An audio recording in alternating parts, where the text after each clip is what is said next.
In the past few months alone, there have been at least 3 near collisions between Filipino and Chinese maritime forces in the Second Thomas Shoal or the Ayungin Shoal. This is extremely troubling, and there are concerns that accidental clashes or so called gray zone threats from China will eventually escalate into something much more dreary and dangerous.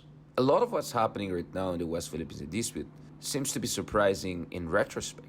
After all, when President Marcos Jr.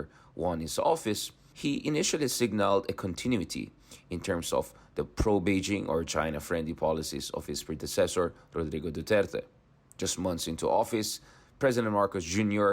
tried to signal a new golden era of bilateral relationship with China when he hosted Foreign Minister Wang Yi. And China was actually his first major foreign destination outside ASEAN in January of 2023, well ahead of both Japan and especially the United States. So in many ways, there was a huge expectation that Marcos Jr. will be more of a continuity rather than a massive change as far as the Philippines policy with China and in the South China Sea or West Philippine Sea is concerned. And yet, what we have seen over the past year is a dramatic shift in the Philippine foreign policy. President Marcos Jr. has doubled down on our alliance with the United States, but is also exploring tighter security cooperation with a whole host of partners, from Japan to South Korea and India, but also Australia, France, United Kingdom, and a whole host of other countries all around the world. Not to mention, he has green-lighted a proactive transparency initiative which has exposed aggressive maneuvers by China and intimidation tactics in the West Philippine Sea. But should we be really surprised by the outcome of the Marcos Jr.'s foreign policy so far? Shouldn't we rather look at the legacy of his father, who was at the forefront of pushing the Philippines' claims in the West Philippine Sea at the height of the Cold War? Or shouldn't we be surprised that Marcos Jr. has adopted his current foreign policy direction because, after all, his trip to China ended up fruitless and China hasn't been reciprocating his diplomatic outreach since coming to office? To better understand the roots, the trajectory, and the implications of Marcos Jr.'s foreign policy, particularly in the West Philippine Sea, we're going to talk to someone who has been following and influencing the Philippines policy in the South China Sea and the West Philippine Sea for quite some time. Welcome back to The View from Manila. In the previous episode, we had former Justice Carpio, where we discussed the West Philippines disputes from a very historical perspective. Today, we want to talk about the ongoing struggle in the West Philippine Sea under the Marcos Jr. administration. Thank you very much, Justice, again, for joining us. Let's get to what's happening right now. Of course, there was a concern that Marcos Jr. will, after all, he was part of a unit team with the Dutertes, will continue in the problematic footsteps of the outgoing President Rodrigo Duterte. At least this was the fear in the initial months of 2022. But I think right off the bat, his very first press conference, he made it very clear. He will stand by the arbitration award. He feels it's final and binding. And also, I think in one of the few presidential debates he also said that he's willing to deploy our warships to defend our claims and rights. What is your understanding of that? Because the way I made sense out of that, and I kind of anticipated that in articles right after he won. I mean, I had one piece which says, no need for panic, right? And one area I was slightly confident in Marcos Jr. was his foreign policy. It's because of his father's legacy. I think, we can raise a lot of issues for sure, to put it mildly, on the record of the Marcos regime on human rights, economics, etc. But on foreign policy, the Marcos Sr. administration did pretty well, right? Yes, well, it was. We have to give credit where credit is due. It was Marcos Senior who ordered the occupation of the Spratlys, who put up our outposts there. And if he did not do that, Malaysia would have taken over, or Right. maybe Vietnam or China. So we were the first there, really. Except for Taiwan, which occupied Ituaba. Yeah. So we have to give credit where credit is due. It was Marcos Sr. who really cemented our claim. But Marcos Jr. was an unknown entity to me. And what I remember during the campaign, he was saying that, why do we have to buy new warships, warplanes? We've lost already. I mean, Very defeatist yeah, rhetoric. he had a very defeatist attitude. and that's why I was very worried that Yeah. if he won the presidency, he would follow the footsteps of Duterte. But it was a pleasant surprise, a very pleasant surprise for me after he won, that he said uh, he will uh, enforce the arbitral award. He will defend every square inch of Philippine territory and maritime zone in the West Philippine Sea. That was really music to my ears. And obviously, I understand you have your understanding or theory of how the shifts happen, whereby not only Marcos Jr. Adopts the what a conventional Philippine president should adopt, but also doubles down on our alliance with Western partners. But before going there, what is your understanding also here? Was it a conscious, they say, you campaign in poetry, you govern in prose, right? Or my version would be, you campaign with the Dutertes, and then when you're in government, you'll have your own ideas, right? Was it an element of that, not to mention the Americans, the Biden administration? I mean, Marcos Jr. in his first press conference, I remember after winning the elections, he said something like, Biden was the first foreign leader to call him. Like there was this sense that of see affirmation. The Americans are okay with me, because a part of me, to be honest, Justice, is I felt Marcos was a bit nervous how a democratic administration, democracy promotion, human rights administration would respond to the victory of Ferdinand Marcos. And I think as soon as the Americans rolled out the red carpet in every sense of the word, Biden calling him, the number two in State Department coming in a few weeks and saying you have sovereign immunity from all the court cases you have in the U.S. How important do you think that was also, perhaps, in making Marcos Jr. feel, comfortable in his own shoes, meaning the traditional Western friendly Marcoses, right? I mean, that's the history of Marcoses. They have had very good relationship with the West throughout history.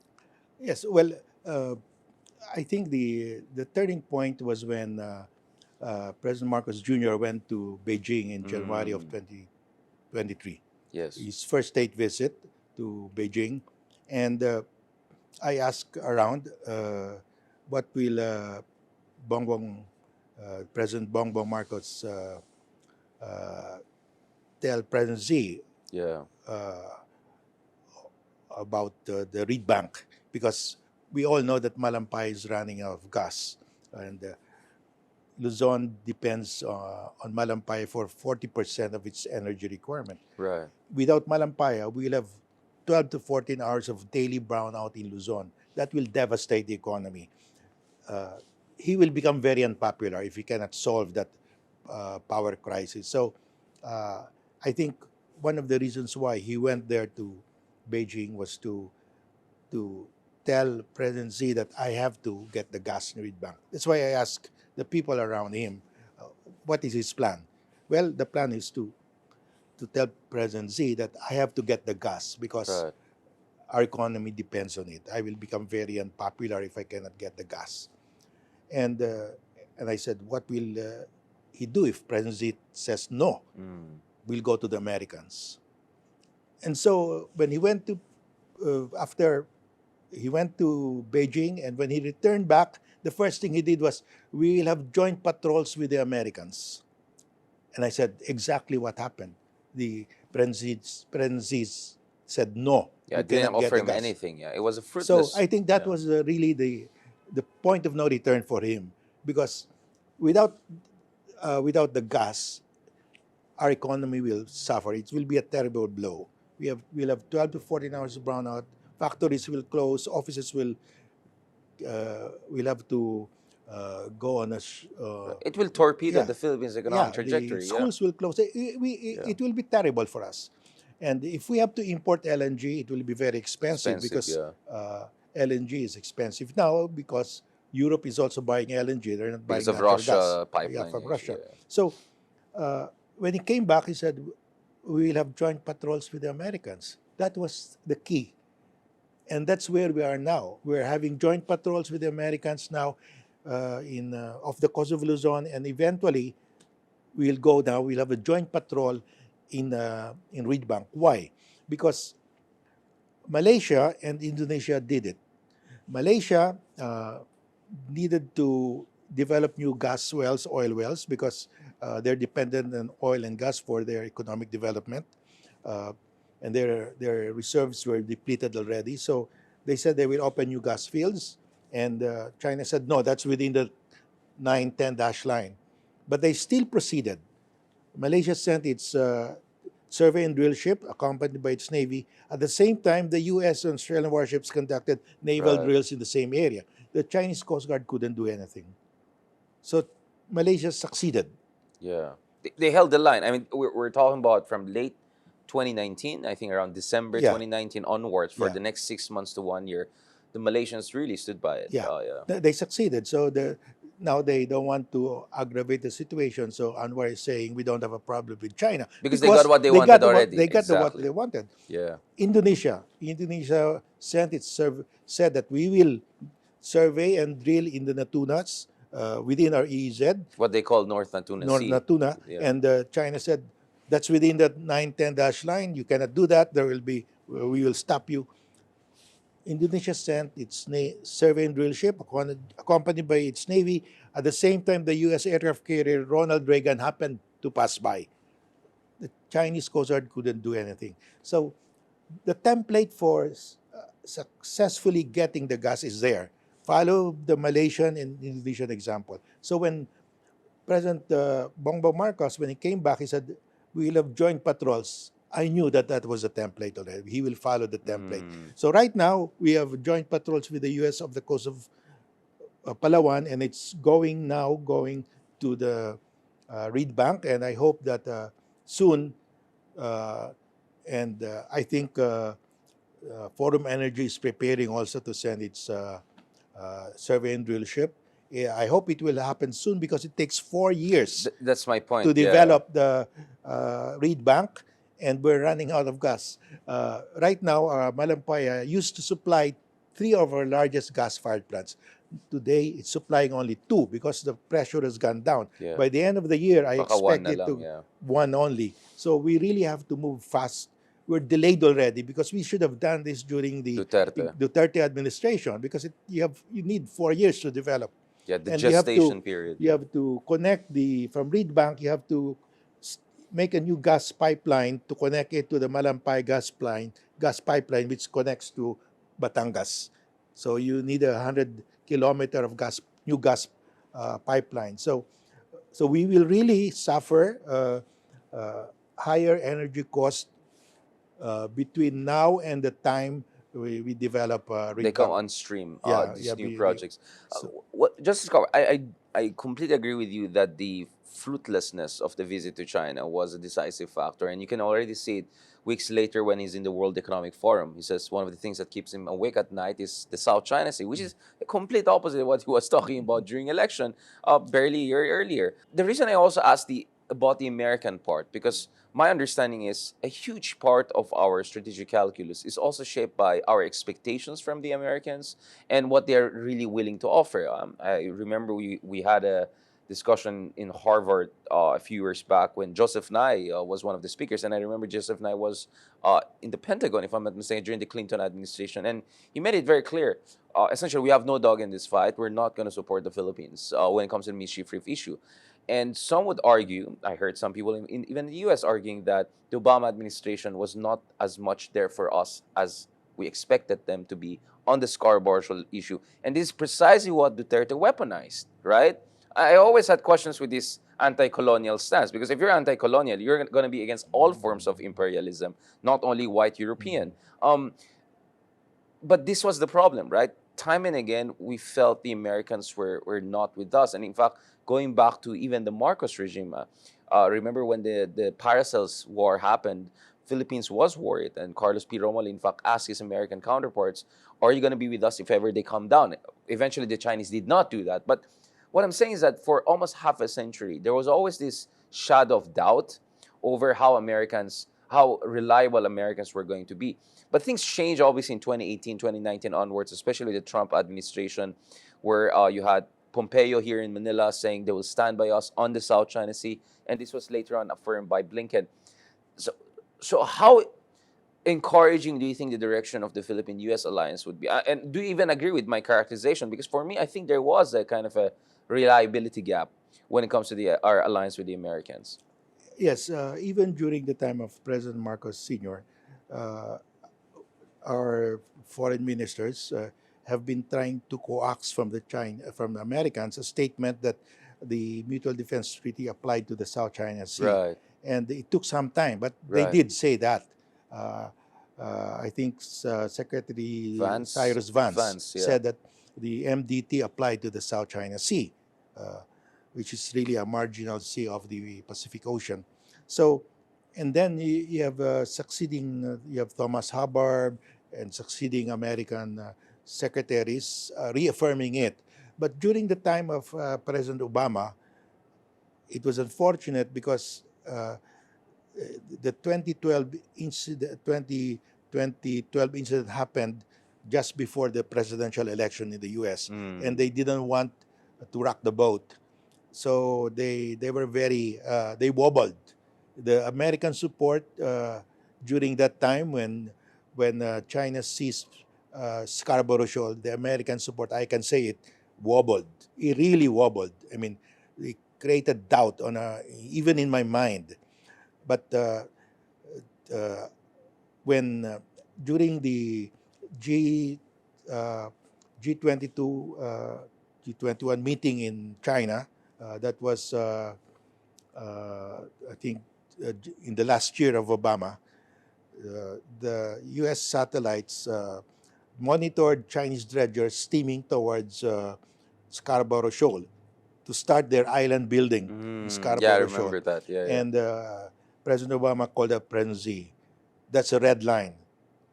If you do that, we will take severe measures. Yeah. And the dredgers turned back.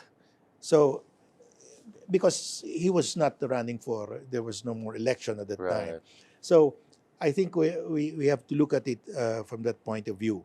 Uh, where But when during, he was here in Manila in 2014 and he was asked specifically about this mutual defense treaty limitations, he was equivocating on that. I mean, the newspaper, which both of you, you and I are columnists for, they had a title "No Firm Commitment" from Obama.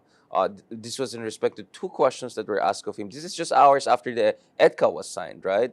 And he said something like, "Oh, we don't go to war over a bunch of rocks," referring to America's disputes with Canada, for instance. I just felt there was something off there with the whole Obama positioning and all. I understand behind the scenes in 2015 on the second Thomas Show, which we'll discuss later on, there were movements, there were help for the Philippines. I understand it, but I think on the surface, it was also very important for that commitment to be clear, and that will not come until later on because it was really on the Trump administration when we see at least they're not using the term bunch of rocks, which is very good, but them saying any attack on our troops, vessels, and personnel in the aircrafts in the South China Sea, very particularly, officially, in open, will automatically trigger the mutual defense treaty. I'm not even sure that under Secretary Cyrus Vance we had this public statement to this degree. I mean, again, you can disagree with me, but I've been going back to this over and over again, from Kissinger all the way to the Obama administration.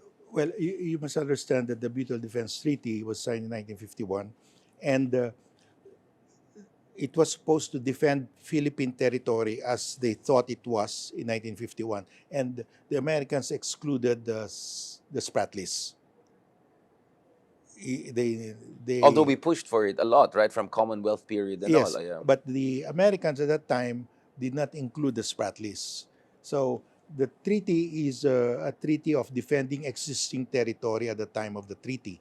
So if we cannot, let's say, fight China in the Spratlys and ask the U.S. to help us, because that is not defense, that's offense. That's self-aggrandizement. Yeah, That's how Kissinger yeah. put it. Yeah. But that's why it's important for us to establish that under the 1898 Treaty of Paris and the Treaty of Washington, the Spratlys were included.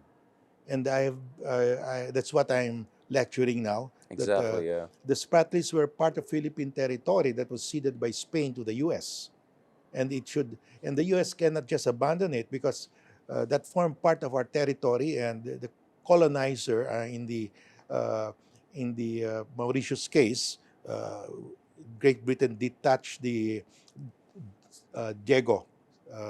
the Diego air, uh, that group of islands where the Diego Air Base is located, Right. detach it from uh, Mauritius. The International Court of Justice opined that the colonizer cannot detach any territory that belonged to its colony. Right. So the Americans could not detach the Spratlys because that was part of And the the Scarborough. and And Scarborough because Scarborough, that yeah. was part of the territory ceded by Spain to the U.S. So, but that was lost, and we did not articulate that.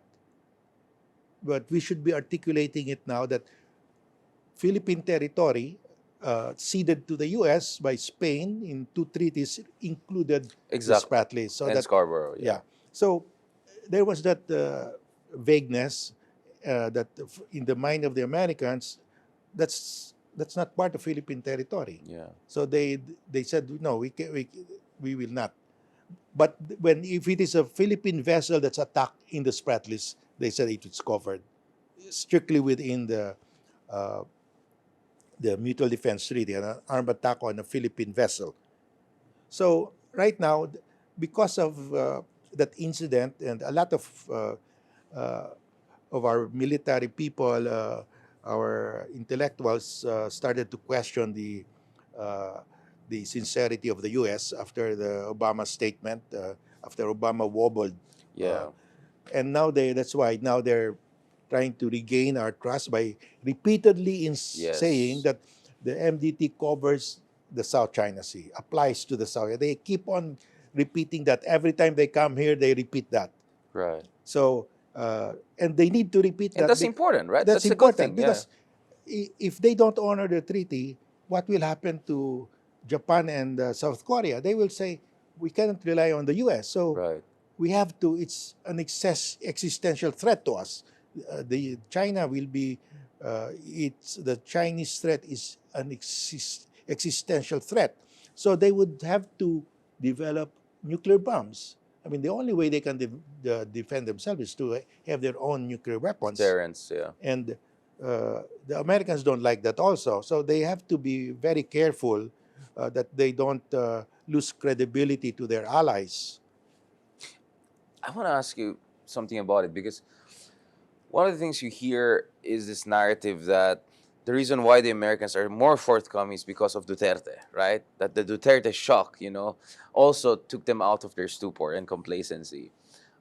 I would say there's also another angle to this, assuming I even agree with that, is that when we filed the arbitration case and we became a champion of a rules-based international order, it became even more difficult for the Americans to equivocate. Like for me, that's one of the benefits that we got from the arbitration case because they always ask, ano yung ambag ng arbitration na yan, right? Aside from spending millions and junket daw kayo sa Hague and all of that. Also, one of them is that it shamed our partners and allies into realizing the Philippines is a frontline state and is fighting for a rules-based international order. And now there's a clear judgment about the validity of our claims in the area. First of all, what is your read on this argument that magpasalamat tayo kay Digong, siniseryoso na tayo ng ibang bansa, and then this idea that actually because we prove our mettle as a champion of rules-based order, it's harder for them to politically equivocate under alliances and partnerships with us. Well, the the the statements of President Duterte that we cannot trust the Americans, of course, that had an effect because that's coming from the incident in Scarborough Shoal. So that's why, well, it helped to uh, to coax the Americans to come out with a stronger statement, Right. and that's why they're repeating that. So that was one of the results of Unintended unintended consequence. Yeah. consequences. Uh, and well, as far as I've been part of the arbitration of the Hague, and we did not tell the Americans that we were going Mm. because we didn't know whether they would support us or not. Uh, and they were surprised also why we filed. Right. And well, we also didn't want to tell them because we didn't want this to leak to the Chinese Yeah. because You never know. you never know. So Exactly. they were as surprised as the Chinese. So, but now they realize that it's something that they can use because they they realize that this is the perfect weapon against the 10-dash line. China is claiming now that everything within the 10-dash line is its national territory. If you look at the new 10-dash line map, the dashes now in the legend of the map, they indicate that the dashes mean the international boundary of China. Right. International boundary means what's within is your national territory. So they have to use the arbitral award. And Right. everybody is using the arbitral award from Vietnam to Malaysia to Malaysia, Indonesia. Indonesia, yeah, exactly. So everybody, Australia, the US, UK. So at least we have established that already. Right. And China, uh, that's one thing that the world can support because it's the rule of law. Right. They can rally around Yeah, this and rally that. around that. Let's go back to President Marcos Jr. So we established that essentially the Chinese helped their own demise in a way, certain ways, strategic demise, in a sense that they forced Marcos to make this difficult choice. Because I think if President Marcos Jr. was left to his own devices, he would try to hedge, just like a lot of our neighbors. I think he's still hedging to a certain degree, but this doubling down on our partnership with Western partners, especially the U.S. First of all, let's talk about the U.S. before we go to the other partners who are not treaty allies, because we have to make a distinction. The EDCA expansion. How do you feel about that? Because if you look at the geographic orientation of the EDCA expansion and a lot of military activities happening right now, it looks like it is also about Taiwan. It looks like it's not only about South China Sea, and some would say it's increasingly about the Taiwan question. Is this because we want to be more helpful to the Americans in exchange for them for being more helpful to us in other areas, or is this a natural recognition that if you look at it, China is not making a distinction anymore? The Taiwan question, the Taiwan Straits, the South, they're all an integrated theater of contestation for the Chinese. What is your reading on that? Well, I wrote a separate opinion on the EDCA. Right. I voted to affirm EDCA. And the rationale behind EDCA, Enhanced Defense Cooperation Agreement, is that in today's world, uh, when if war breaks out, it Mm-hmm. takes just a matter of hours to destroy your enemy with missiles. And if, for example, China attacks us in Palawan, it will take the U.S. maybe several weeks to bring their Mm. troops from Guam, from Hawaii, from the mainland to the Philippines. Their tanks, they have to. So their missiles, their HIMARS, they'll have to be shipped. So the rationale behind EDCA is the Americans will preposition their HIMARS and all other equipment. And they will train the Filipinos to use the HIMARS, but they will be put inside the warehouse. Now, if China attacks, we don't have to wait for the Americans to arrive to operate the HIMARS. We have to break the lock of the warehouse because Right. it's an emergency and use the HIMARS. Ourselves, yeah. So, in effect, we have HIMARS at our disposal, immediate disposal in case of a Chinese attack. And the Chinese will know this, that we have the means to deter them. Right. The HIMARS can reach Mischief Reef, their largest air and naval base, that's within the range of the HIMARS. The base is not moving, it's stationary. The HIMARS are mobile. They cannot destroy the HIMARS if they are moving. While the HIMARS can fire its missiles because the coordinates will be inputted there, it's fixed. It will definitely hit. So if right now we are at the mercy of China because China can destroy our air and naval bases in Palawan because they are fixed. From Mischief Reef, they can fire their missiles. We are at the mercy of China. But once we have the HIMARS, the Chinese will be at our mercy because we can destroy them with our HIMARS, but they cannot destroy our HIMARS. So we will have a credible deterrence. Once we have the HIMARS, we have deterrence. And that is the rationale behind prepositioning the HIMARS in Palawan. So it's a message to China, we have the means to destroy you. And you are under our control because if you can destroy your enemy at will, then you control your enemy. So how does the Cagayan and Isabela EDCA bases and all of that Okay, play into this? that one, if there is a conflict in the West Philippine Sea, the Americans will have to pass through the Basi Channel from Guam or Hawaii Their ships will have to pass through the Basque. We have to protect that. If we cannot protect that, then they cannot aid us in the The West supply Philippine Sea. lines and all of that, Yeah. yeah. So that's why we have to have EDCA bases there. Spread Yeah, across, yeah. to protect that Basi Channel for the American ships to pass through on their way to the West Philippine Sea. That's the rationale behind that. Now, of course, if there's the Chinese will attack Taiwan, Taiwan, yeah. and if they attack us also, then we have also the HIMARS. But that is not part of the coverage of EDCA because EDCA is supposed to implement the Mutual Defense Treaty.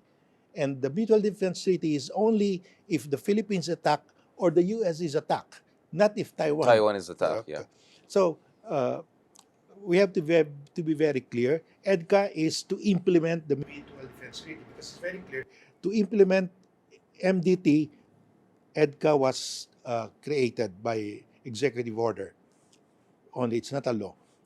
That's why we said that is to implement Mutual Defense Treaty, and that's valid. That's Just as I understand the legal distinction there, operationally speaking, though, a more effective U.S.-Philippine alliance, and considering our geography next to Taiwan, it will automatically have implications for China. I mean, I completely understand. Yes. You say, no, this is just between the two of us. But the Chinese know the two of you yes. can. Yeah, that's the consequence. Exactly, But, yeah. but the legal framework is there. We cannot go outside the legal framework. But of course, in reality, if there's an attack on Taiwan, the Chinese will also will attack us. We cannot be neutral. I mean, Yeah, by geography and because- treaty alliance, yes. yeah. But when I am asked, I explain it that way, that this is Right. to implement EDCA and to implement rather MDT, the Middle Defense Treaty, and that is a mutual defense between any armed attack on the Philippines or in the US, not any third party. But of course, we all know that we have to safeguard the Basi Channel, but the first thing that the Chinese will do is to seize the Basi Channel. Right. And that's why we will get involved no matter what. So they're going to target Mavulis. They're going to target our they're- Batanes yeah, and those they will. areas. They will. Because they have to secure the Basi Channel because to prevent the U.S. Submarines from passing through to devastate their warship. This Taiwan aspect is obviously very important because I think some people are wondering if the Philippines is playing with fire or actually we're proactively contributing to kind of a calibrated deterrence, right? Because at the end of the day, you can avoid all of these war scenarios if you make it clear to the other side that the costs will be just too high, not only in terms of Taiwan's capability to defend itself, but also all other countries. And speaking of all other countries in the area, Japan is the other big one. As we speak, it's already now public. You know, I've been told this earlier that there'll be a trilateral summit between Prime Minister Kishida, President Biden, President Marcos Jr. in White House, and this is what I call JAFUS, Japan, Philippine, U.S. trilateral. And it looks like Taiwan is very central to this because if you look at it, it's a triangle, right? You have Guam, Japan, Philippines, Taiwan exactly in the middle. And I don't think either the Japanese or Filipinos are in a position to say, oh, we're going to stay out of the Taiwan issue, especially for Japanese because of their history, economic linkages, and all of that. What is your understanding of Japan coming in and even talking about their own version? I mean, it's reciprocal access agreement, but in a way, it's also kind of some like a visiting forces agreement. How do you see the Japan angle coming in here? Well, there are many U.S. bases in Japan, Right. in those island chain there from near Okinawa. Okinawa, yeah. yeah. So they would be involved. Right. But here there are no U.S. bases, but we have the EDCA sites. But we will get involved if the Chinese seize the Basi Channel because we cannot allow that. The Basi Channel is part of our territorial sea. That's within our territorial sea. So if they seize that, then we will have to get involved because we have to defend our territorial sea.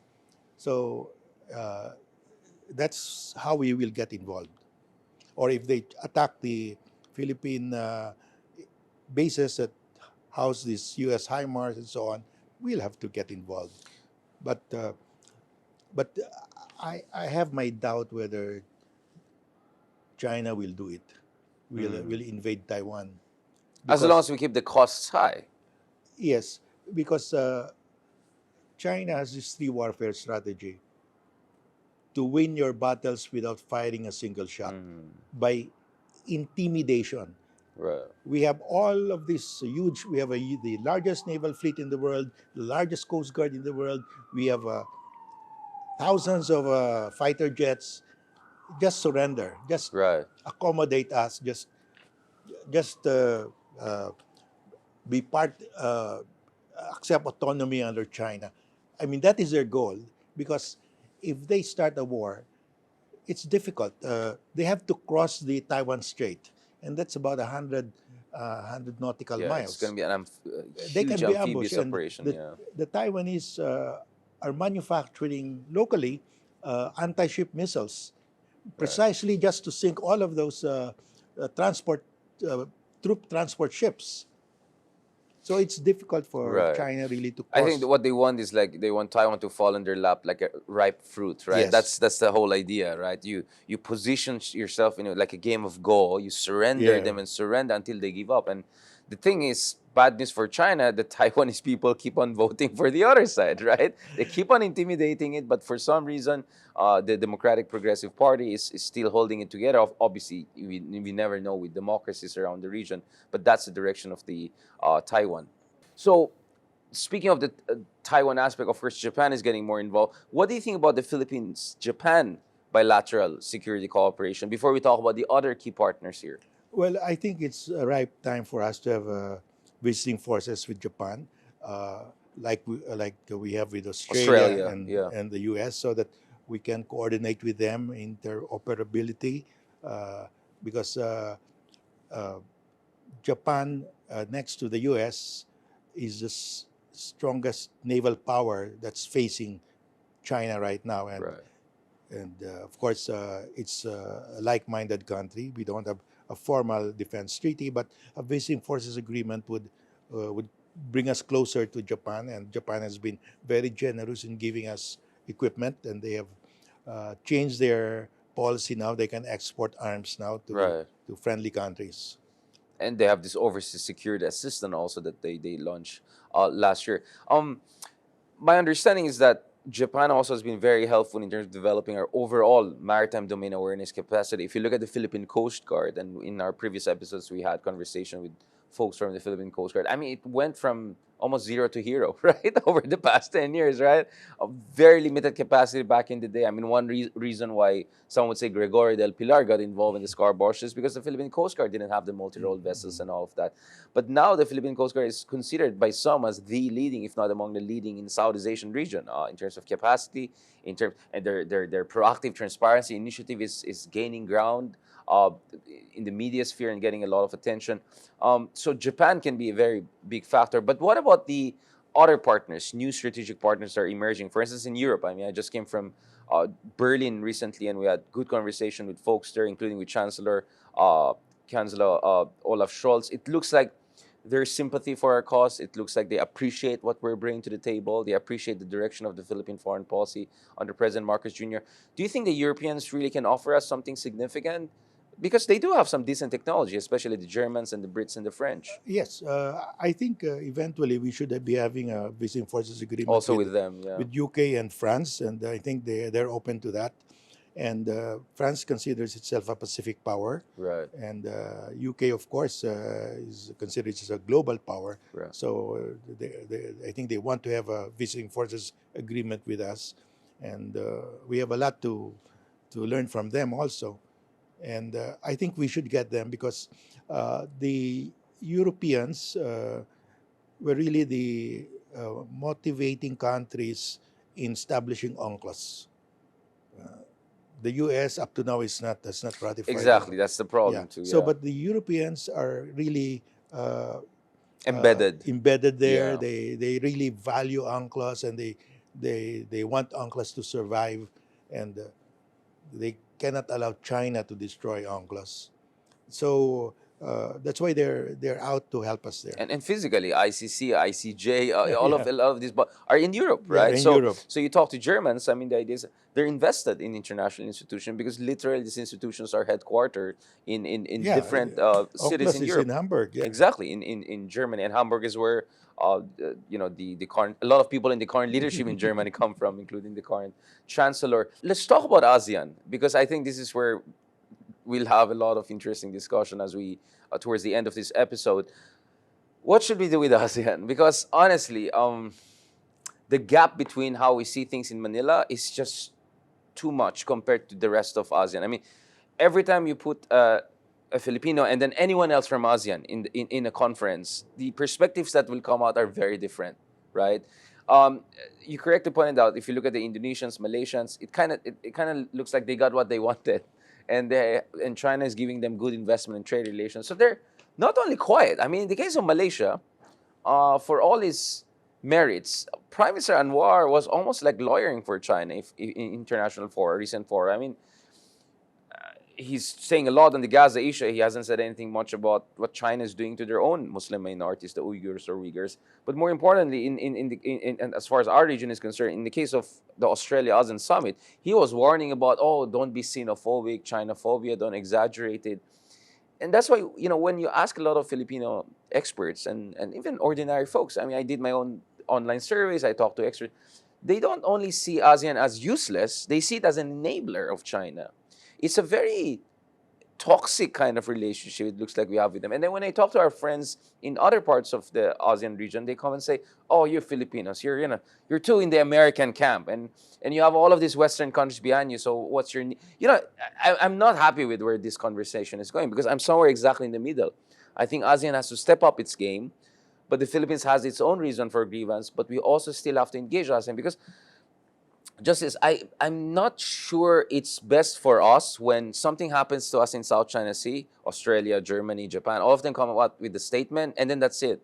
Because it allows for China to point the Philippines as, parang to say, Philippines is nothing but the dagger of the West pointing at us. Look at it, no other Asian countries support them, no other global South countries. How do you see this? How do you see this? Well, In I terms of the battle of narratives also, not only in terms of merits. well, I always start with this that if today the U.S. and its allies withdraw from the South China Sea, they no longer patrol, they they stop sailing in the South China Sea. Automatically, the 9 dash line, 10 dash line becomes the international Realidad, boundary. yeah. Nobody can oppose China. So the 9 dash line, 10 dash line becomes de facto national boundary of China. Nobody can oppose China among the ASEAN countries. So, in fact, it is the Americans and their allies that are preventing China from imposing the 10 dash line. So I start with that. So we have to be, but of course, the Americans, we cannot be 100% sure that they will stay in the South China Sea forever. I mean, what if Trump gets elected? So it has happened in history. They became isolationists and they can return to being an isolationist again. So we must now tell the Vietnamese, the Malaysians, we have to have our joint patrols. Because if the Americans withdraw, we have only ourselves to defend against China.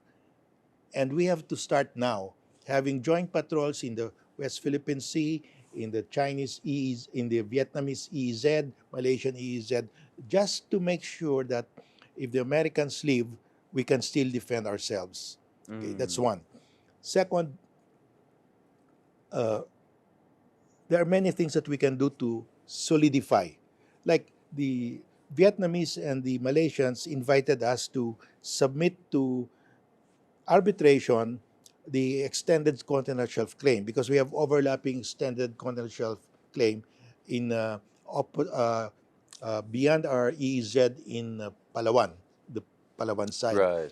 But we have declined to join, and they are wondering why we don't want Yeah, to because join. Indonesia and Vietnam kind of resolved their issue, Yeah. right, in terms of So, maritime boundary and that will delimitation. Yeah. isolate China. If China is saying, oh, even among yourselves, you cannot settle your maritime disputes, we have a chance to settle our maritime disputes on the overlapping extended continental shelf claim because Vietnam and Malaysia and Indonesia recognize the arbitral award. They even invoke the arbitral award. So they recognize our EEZ.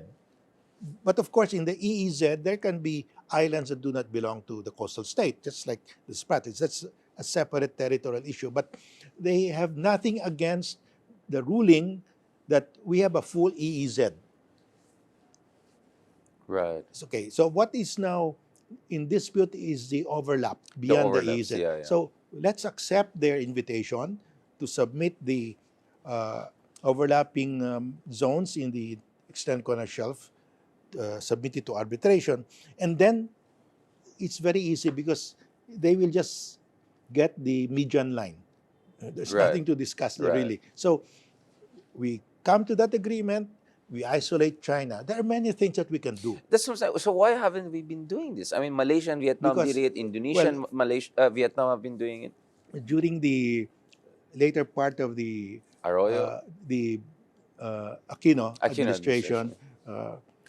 uh, Secretary Del Rosario wanted to join for the Philippines to join, but Right. there was an opposition within the DFA because they thought that our Sabah claim faced the South China Sea. I But see what you're saying. the Yeah. UP Law Center already came out with a definitive opinion that Right. the territory of the Sultan of Sulu never faced the South China Sea. It faced the Celebes Sea and the Sulu Sea. So ibang usapan yan. Yeah. Yeah. Totally So, different and letters. Secretary Ted Boy Locsin affirmed this before the House of Congress that there is already a definitive opinion that there is no danger. We do not waive anything if we join that arbitration because the territory of the Sultan of Sulu never faced the South China Sea. That's So a very I important think one. we Yeah. can pick that up, no? And Interesting. these are the little things that will really Right. bind us together. But Make big I agree difference. with you that because of the consensus requirement of ASEAN, there will always be Cambodia, Laos, and Myanmar that will side with China. And we can never get a consensus. Yeah. So my proposal is let's work on like-minded Yeah. states. Minilaterally. Yeah, Minilaterally. Those who are prejudiced by the nine dash line, they will join us. Right. And last point, what do you think about this? We had our guests from AFP and all to explain, but what is your stance on the new plan to not only have minimum credible defense, but really have this comprehensive archipelagic defense capacity, right? Up to 10 trillion pesos are expected to be allocated. Of course, in reality, things are going to be adjusted.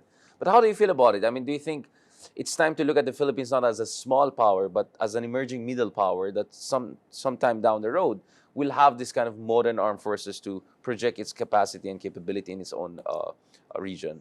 We have to do that because that's how we can survive in the future. If you recall, Ukraine gave up its nuclear arms. Right. Budapest agreement. With Yeah, the yeah, yeah. Budapest Memorandum. Yeah, Three countries guaranteed its territorial sovereignty and independence: Russia, UK, and the US. The first country to invade was one of Ukraine them. was Yeah. Russia. Yeah. And Russia was able to invade because Ukraine had no nuclear weapons. If Ukraine retained those nuclear weapons, no country would invade them. Yeah. So, in other words, if you have a neighbor that covets your territory, you Right. must be prepared for an invasion. And not rely on others to You guarantee cannot your- rely on Exactly, others. Exactly.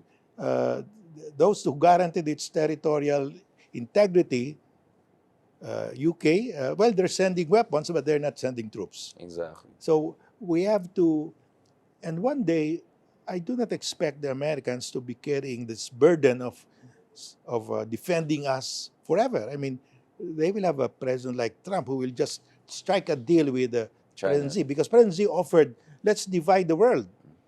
The world is too big for both of us. We can have the South China Sea. Yeah. You can have the rest. And what if somebody like Trump will accept that? Because Putin was trying to do the same with him, right? In the So we Eurasian have region, to yeah. we have to prepare. We can only rely on ourselves. That's why we must have a credible self-defense force. Thank you very much, Justice Carpio, for that Thank you, fascinating Richard, and also. comprehensive conversation. Looking forward to even more updates on this in the near future. Catch us again next week here on One News. You can also check out the long conversation on Spotify, YouTube, and Google Podcast. I'm Richard Heydarian, and this was The View from Manila. We are One News, all sides, all the time.